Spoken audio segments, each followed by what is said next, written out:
Kedua,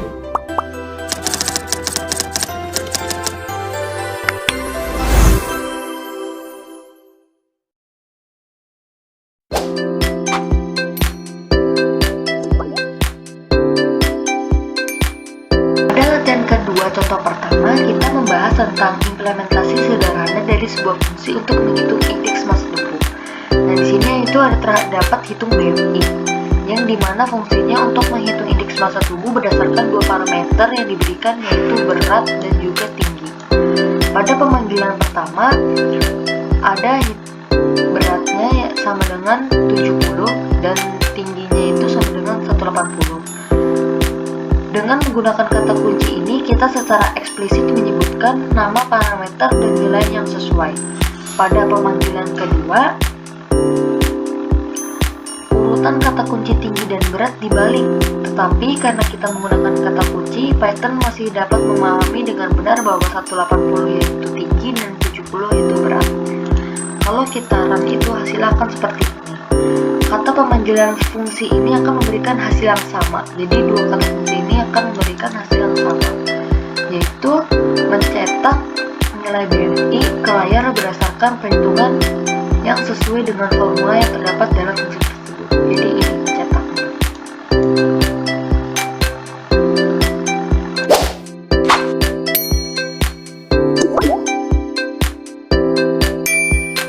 Selanjutnya, pada contoh kedua, kita membahas tentang implementasi fungsi print dalam bahasa pemrograman Python.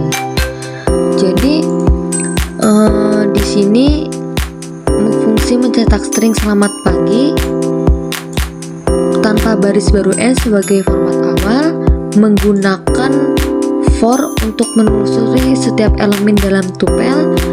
Di sini setiap elemen dicetak dengan menggunakan print sehingga tidak ada baris baru di antara elemen-elemen tersebut.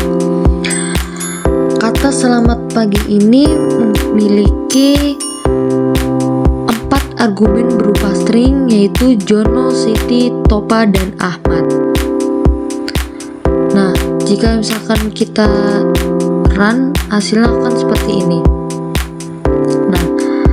Fungsi ini memungkinkan pengguna untuk memberikan sejumlah argumen saat memanggilnya, dan fungsi akan mengucapkan selamat pagi diikuti oleh argumen-argumen tersebut tanpa baris baru di antara mereka.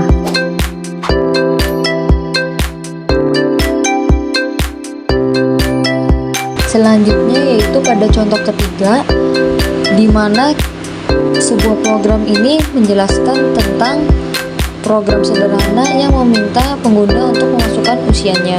Jadi di sini itu ada input usia yang dimana program meminta pengguna untuk memasukkan usianya melalui fungsi input, dan nilai yang dimasukkan diubah menjadi int.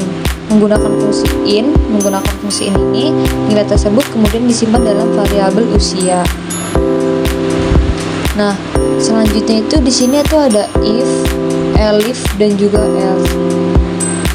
Untuk ini, jika usianya itu kurang dari 14 tahun, maka pemrograman akan mencetak kamu masih bocil.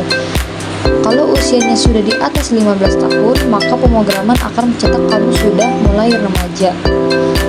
Dan ketika kedua kondisi ini tidak terpenuhi, maka pemrograman akan mencetak itu tidak diketahui. Untuk contohnya itu seperti ini jika kita run. Nah, di sini kita suruh memasukkan usia, contohnya 5 tahun. Nah, maka di sini mencetaknya itu kamu masih bocil sesuai yang di sininya karena kurang dari 14 tahun. Kita coba contoh selanjutnya. Memasukkan usia 17 tahun. Pemrograman ini mencetak kamu sudah mulai remaja sesuai di sini karena sudah usianya lebih dari 15 tahun. Nah, jadi itu untuk contohnya.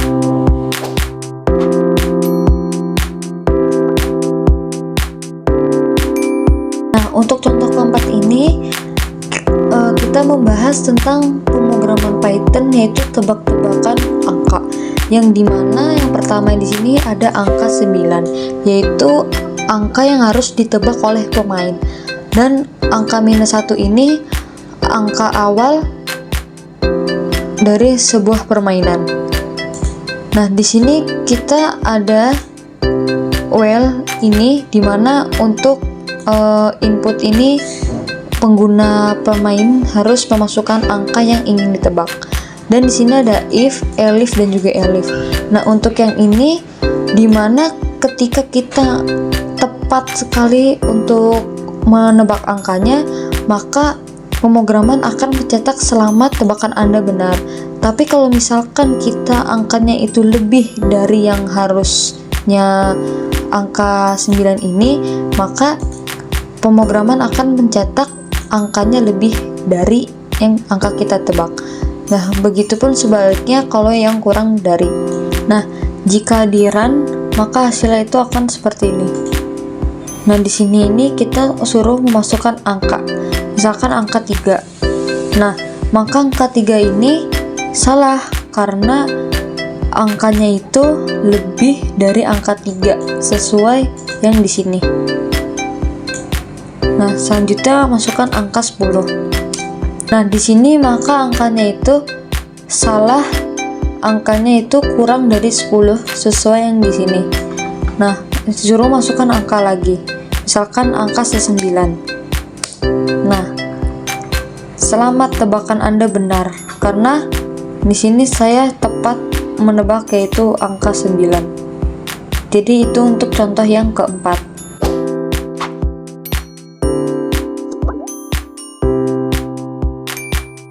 Selanjutnya yaitu contoh kelima. Pada contoh kelima ini kita membahas kalimat palindrom menggunakan bahasa Python. Jadi yang pertama itu ada def balik text. Ini adalah deklarasi fungsi balik. Fungsi ini mengambil satu parameter yaitu teks yang merupakan string. Nah, di sini juga ada def deteksi yang dimana ini adalah deklarasi fungsi deteksi. Fungsi ini juga mengambil satu parameter yaitu teks yang merupakan string juga. Nah, selanjutnya itu di sini ada kata input menggunakan fungsi input untuk meminta pengguna ini memasukkan sebuah kata yang kita itu bisa mendeteksi bahwa kata tersebut palindrom atau bukan. Nah, yang ini jika kita menyebutkan kata palindrom, maka di sini akan mencetak ya kata tersebut adalah palindrom. Tapi jika tidak, maka tidak, kata tersebut bukan palindrom. Nah, untuk contoh yang kelima ini, jika kita run, yaitu maka seperti ini. Nah, di sini ini kita diminta untuk tuliskan teks di sini. Misalkan aku nulis kata kamu. Nah, di sini pemrogram ini mencetak tidak, kata tersebut bukan palindrom. Nah, kita coba dengan kata lain. Kita memasukkan kata kasur rusak. Nah, di sini pemrograman mencetak ya kata tersebut adalah palindrom. Kenapa bisa dikatakan kata palindrom? Karena jika kita baca dari sini yaitu kasur rusak, dan kita balik baca dari sini yaitu sama, kasur rusak. Jadi gitu yang dimaksud dengan kata palindrom.